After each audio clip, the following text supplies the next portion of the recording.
Hey students, this is our Unit 3 review video, and it's part 1. We're going to talk about 3.01, 02, 03, and 04. So if you need to make up any of those attendance tickets or quizzes, this is what you will want to watch. Alright, let's go ahead and get started. So this unit was starting volume. In particular, these lessons are talking mostly about area and circumference. And so let's go ahead and look at some information here. For 3.01, we have the formula for the area of a triangle. So this was kind of a review for this unit. 3.01 is a review to start the unit out. Some foundation things. This is our formula. So area of a triangle is 1/2 times the base times the height. You may also have been taught or seen it as base times height divided by 2. And these are equal. They are the same formula. It doesn't matter which one you use. Both of them will get you to the right answer. Okay? One you're just timesing by 1/2, the other one you're dividing by 2. Another formula that we talked about in this section of the unit was the volume of a rectangular prism. So when you find volume, we're going to learn later on in one of the units, but it's really big B times H. So the area of the base times the height. Well, the area of the base of a rectangular prism is length times width, and so that's where that length times width comes from in our relation to our volume formula. So it's length times width times height. Basically, you multiply all 3 dimensions. All right, and then we're going to talk a little bit about ratios of areas of similar polygons. And basically what this says is if we have a ratio of their sides, so for example, if it says that one side is 1 and the other side is 2, so we write it as 1/2, we can write the ratio of their areas as that answer squared. And so we take it and we square it, and then we can simplify that to find the ratio of the areas. Okay, so let's look at some examples. First of all, let's look at the area formula for a triangle. And I'm going to use the big B times H divided by 2. I would rather divide by 2 than times by 1/2. So hopefully that's okay with you. If you like it the other way, go ahead and try it the other way. Now the key thing here is to identify which is the base and which is the height. So what these 2 letters are. So over here on our picture, I'm going to go ahead and identify that. Do you see how we have this dimension right here? So that right there, representing 25 feet, that is actually the height.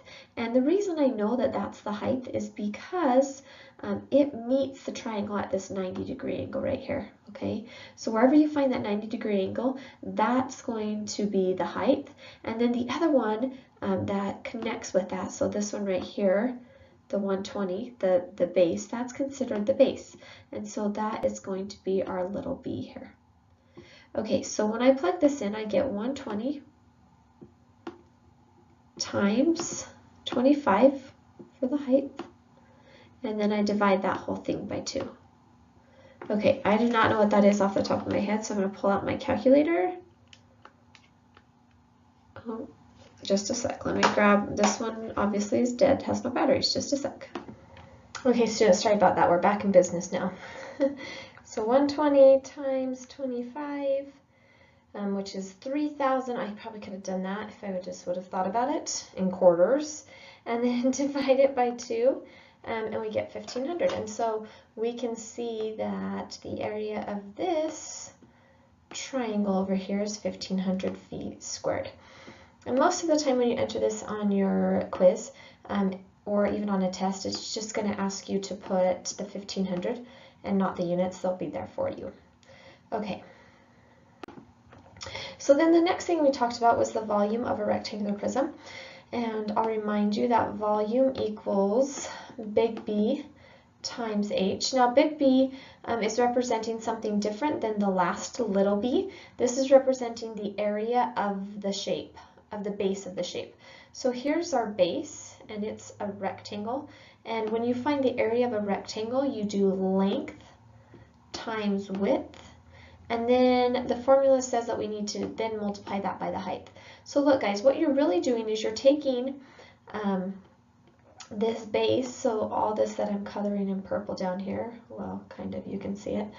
And then you're finding that area, and then what you're doing is you're multiplying it by this height right here, because really you're saying you have that many that tall, okay?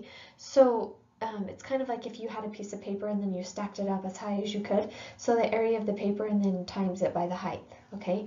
Hopefully that makes sense. All right, anyhow, the area of the base is 5 times 5, and then times 16. And so 5 times 5 is 25, and then 25 times 16 is 400. And so the volume of this rectangular prism would be 400 meters squared. Oh wait, cubed, because it's units cubed. Volume is always cubed because there's 3 dimensions. We multiplied a meters times a meters times a meters. Okay, there it is. All right, the last thing we talked about in 3.01 was the idea of the ratio of the areas and the sides. And so let's go ahead and look at this question right here. It says the perimeter of rectangle ABCD, so it's just naming a rectangle, is 100 centimeters. So that's, if I took and drew a rectangle, it would be all the way on the outside of this rectangle. Okay, would be 100. And the perimeter of the other one would be 20, so it's obviously a little bit smaller. Okay, so that's all the way on the outside. We want to find the ratio of AB to XY. Okay, so to find these ratios, I'm going to actually just I'm not going to do this part right here. I think you had to have a little bit more information for this, and I realized I think I cut it off here. So I want you to find the ratio of the perimeters, okay? Ratio of the perimeter. So what we do is we go ahead and take what we're given there. Sorry, it takes me a second to write this. So we take the 2 perimeters that we're given and we write them as a ratio, okay, as a fraction. And I'm going to write it as this one, okay, first, because that's kind of what it said there. So let's do 100 over 20. And then we always reduce our fraction if we can.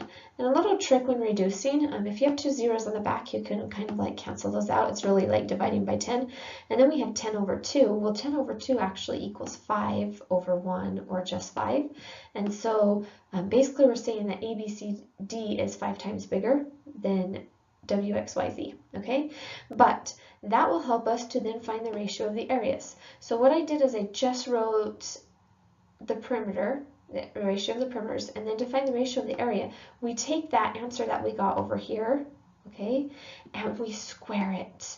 So remember how on that information to save page I said we would have to go ahead and square it? Well, really this is saying 5 times 5, right? So whatever's in there is 5 times itself, so 5 times 5, which equals 25. Now let me just give you a scenario real quick. What if I had that this ratio over here equaled, let's do 1/3, just for the fun of it. So 1/3. So let me show you how we would square 1/3. So 1/3 squared would really mean 1/3 times 1/3.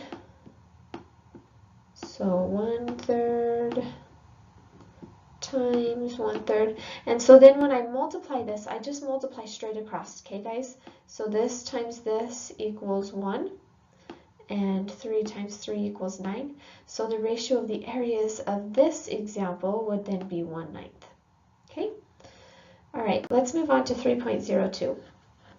Okay, so 3.02 started some idea with circles, and in particular we were talking about circumference of circles. So we're going to focus big time on this right here in this section of this unit.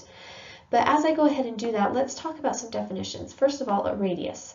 So the radius is basically from the center of the circle to the outside, to any point on the outside of the circle. So this example right here would be a radius. But guess what, guys? We also have a radius here. We also have a radius here. There's an infinite amount of radii meaning plural, of a circle, okay? So just the radius, remember, is half of it, so from the center to the outside. Whereas the diameter is all the way across the circle going through the center. So you can see here what I'm highlighting in orange, that's the diameter. So let me say that if you have 2 radii or two radiuses, and you put them together, you end up with a diameter, okay? So the diameter is two r's, two radiuses put together. And so here we then move on to circumference. Now circumference is all the way on the outside of the circle. So if you have a circle, it would be like the perimeter of that circle, but in a circle we call it circumference. And the formula for that is 2 pi r. And you're going to see that we're going to use lots of formulas, so maybe grab yourself a note card or a sticky note and start keeping track of all these formulas. Right here, circumference. It would be a good idea to put your triangle formula on there as well, so the base times height divided by 2, and the volume of a rectangular prism. All right, so let's go ahead and look at some problems. So here we have, let's just name some things here and then let's talk about circumference in just a second. So to name the circle, we name it by its center. So we would name this circle U, okay, because that's the name of the center, circle U. To identify the radii, I would look for ones that are halfway, okay, so go from the center to the outside. So from here to here would be a radii, so we would call that Ly. Oh wait, Uy. I just said that middle was U and then it looked like an L when I copied it over. Oh goodness gracious. Okay, we could also say Uz, so that would be another radius. And then we could also say UW. So there were 3 of them here. Okay, now if we're trying to find the diameter, which is the next one, it says that we have to go all the way across. So the only diameter we have here would be this one, W all the way to Z. And so we would say WZ. That's the only one that goes all the way across. All right, so let's talk about finding circumference then. First of all, it might say give it the exact answer in terms of pi, so they want you to leave the answer with pi there in the answer, and then it might say use 3.14 as approximation for pi. So we're going to do it both for both of these, okay? So this one I gave you because it was kind of tricky because it had a fraction in there. So it says 2 1/3. Well, this says to find the circumference of the circle, and this is the diameter. So if I was to draw a picture of this, there's my circle, pretend it's actually a circle, and then all the way across through the center would be 2 1/3, so that's the diameter. But remember how our circumference formula said we needed to do 2 pi r? So we kind of really need radius. Well, maybe some of you saw this. If you put 2 radiuses together, doesn't that equal a diameter? Ooh, tricky. So I'm going to show you both ways. I'm going to show you if I take and find the radius. I'm going to show you using the diameter. Okay, so let's just assume we didn't see that, we didn't make that connection, and let's use 2 pi r. And so I need to find the radius in this problem, and so I'm going to say that radius equals half of 2 1/3. Well, that's kind of hard to find. You could take your calculator and do 2 1/3 divided by 2. It's going to give it to you as a decimal, and we kind of want it left as a fraction. So watch what happens. I'm going to change it to an improper fraction. I'm going to do 3 times 2 to give me 6, plus 1 is 7/3. Okay, so I did something called around the world. We've talked about this before, but 7/3. And then I'm going to divide that by 2. Well, divided by 2 is really like timesing by a half, right? And so really it's 7/6. Okay, so r equals 7/6 in this situation.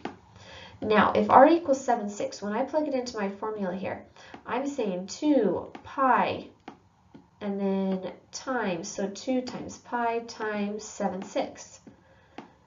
And really what we're doing is 2 times 7/6, because we can put those together, we know how to do that. 2 times 7/6 over here. Well, if I think about that, I can multiply straight across and say that that's 14/6, or I like to cross cancel. So I like to say, oh, well, I know 2 can go into itself 1 time and it can go into 6 3 times. So guess what I'm back to? 7/3. Did you guys see that? So this is really equal to 7/3 pi. Now, watch this. Okay, this is the tricky thing. Remember how I made that connection over here with this equaling d? So if I use that idea that I have d times pi, because that's what 2r together makes, isn't d times pi still, oh wait, I forgot to put the pi here. Wow. Sorry about that. Isn't that the same thing as saying D, diameter? Wasn't diameter 7/3? Yeah, we changed it to an improper fraction. Isn't that still saying 7/3 pi? So we get the same answer. So that might be a little shortcut if you can see that, make that connection. Anyhow, the answer is 7/3 pi. For A, that's the exact answer. Okay. If you want to know the approximation using 3.14, then guess what? You just grab your calculator, you do 7 divided by 3, and then you times that by 3.14, and that's going to give you a decimal. They like to round to the nearest hundredth, because that's usually what it gives it to you. So this could be 7.33, because it's a 666, so it changes the 2 to a 3. Okay, questions? You'll have to ask your teacher. Yeah, okay. Let's move on to 3.03 here. So 3.03 was talking about area of a circle now. So now we're going to focus on the area. So here's another formula. Okay, write this down somewhere and write area of a circle next to it. Area equals pi r squared. Now, do you see the difference between pi r squared and 2 pi r? I want you to understand that r squared is not the same thing as 2 radiuses. So r squared really means radius times radius. Okay, that's like saying if the radius was 4, we would do 4 times 4, and that would equal 16, right? And so I want to show you the difference. If I have 2r, okay, like we do in circumference, and radius was still, that's just meaning r plus r, right? And if we have, oh, that's r plus r. If we have 4 still being that, we do 4 plus 4, and this time it equals 8. It's not even close to 16. Okay, so be really careful on that. Don't make them the same. All right, so over here on our formula then, we have this idea that we take the pi times by the radius squared. And this whole pizza thing, it's actually derived from this idea right here, okay? Taking a pizza, cutting it into equal slices, then arranging it in this rectangular parallelogram looking thing, okay? I explained this in class, but I'm not going to explain it now. Just know that this is the formula right here, okay? The other thing we had on here was the definition of a sector. So a sector is basically a portion of the circle. It's like a piece of the pizza or a piece of the pie. So over here in blue, you can see that this is a sector. It's a portion of the circle, okay? This right here, this might help you. I think it's easier just to think about what a sector is, what part of the circle it is, and then solve the problems that way. So here's an example. Find the area of the circle, use 3.14 for pi. Okay, so remember, area formula is pi r squared. Now this one, we have to have radius. We can't use diameter, okay? This question gives us diameter. See how it's all the way across? So I have to take that 12 and I have to divide it by 2. I have to cut it in half because remember, there's 2 radii inside that diameter. So if I cut it in half, I can find one of them. So that equals 6. So radius equals 6. Now, I can take that 6 and plug it into my formula, and that's exactly what I'm going to do. I'm going to do area equals pi times, and instead of writing pi, I'm going to write 3.14 because that's what the directions said it wanted us to use. So right here it said it wanted us to use 3.14. So times, and then I'm going to do 6 squared because that's the radius squared. Okay, this is where I get my calculator out. I know that 6 squared is 36, so if you know that, that's fine. And then I'm going to times it by 3.14. And so that gives me 113.04. And that's it. You just found the area of the circle. Okay, so if I went really fast there, rewind me and look at it again, okay? I'm trying to get through this quickly so I don't take too much of your time. Okay, so then the other thing we dealt with was sectors of the circle. Now, it says the approximate area of a sector with central angle 10 is 18 miles squared. What is the approximate area of the circle? So I've written some steps over here because this can get a little bit confusing.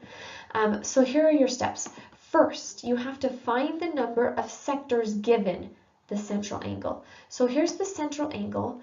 To find the number of sectors, or think about it, the number of pieces of pie or pieces of pizza, I have to take the total degrees in a circle, which is 360, And that's where I say hint, take 360 and divide it by the degrees of each section, each piece of the pizza, okay? When I divide this, I really can say that this is 36 divided by 10, move my decimal, however you want to divide it, use your calculator. Anyhow, you can make 36 equal pieces in this circle if you have a degree of 10, okay? So there's step one. Step two says that we need to multiply if we're given the sector area or divide if we're given the circle area, depending on what is given and what you are finding. Okay, so this is the trick. This says the area of the sector, meaning this is just if I take this circle and I take out this section, the area of this section right here that I'm highlighting in purple, that is 18 miles. So that's not the whole area. That's the area of the sector. So see how it says multiply if we're given the area of the sector. So now I'm going to take that 36 and I'm going to times it by 18 because that little section is 18 and I have 36 of them. And so when I do that, I get 36 times 18 and we get 648. So that means the area of the whole circle is 648 miles. That is like huge, right? But that is the area of the entire circle. Okay, moving on. Okay, so real quick, on the last one I can't go back, but I was going to say if you're given the area of the whole circle, then you would divide because you're trying to break it up and see what each section is. All right, so moving on to 3.04, and this is the last section, so stick with me for just a few more minutes. We started finding the volume, and in particular we found the volume of a pyramid. And so here, let's define a pyramid real quick. So a pyramid is a shape that looks like this, and you can see that it has this base, and then it has triangle sides that go up to a point, okay? And that's what makes a pyramid special, is it has a base, and then it has these triangle sides that go up to one point at the top. There's some different things we have of a pyramid. The very top point is called the vertex. The height is special because you could have two heights, and I'm going to show you that right here. So the height of the pyramid is actually from the top to the base at 90 degrees. See how that meets at 90 degrees? But the height of, we call this the slant height right here, okay? This is when it's at a slant, meaning that's the height of the triangular side, okay? So that will be beneficial when you're particularly talking about surface area, but we're mostly focusing on volume here. Okay, so this is our formula for volume. Basically, you take the base, the area of the base, that's what big B is, times it by the height, and then by 1/3. Or you could see it as big B, just like with the triangle one, big B times H divided by 3 this time. And I kind of tend to like that formula more, just because I like to divide by 3 than times by 1/3. Okay, so let's go ahead and move to some examples here. So this one right here says the area of the base. Ooh, so this time they give me the area of the base. Because it's kind of this weird shape and we don't know how to find the area of that maybe, they already give me big B, okay? So this is representing big B. So when I take it and plug it into my formula up here, it looks like this. Volume equals, big B is the area of the base, so 374.4 times the height of the pyramid. So see this red dotted line right here? This is the height of the pyramid because it meets that base at that 90 degrees. And so I'm going to use this as the height, the H, and I'm going to times it by what I have there for the area of the base. And then I'm going to divide the whole thing by 3. Okay, I don't know about you, but I cannot do that in my head. So I'm going to do 374.4 times 30, enter, divided by 3.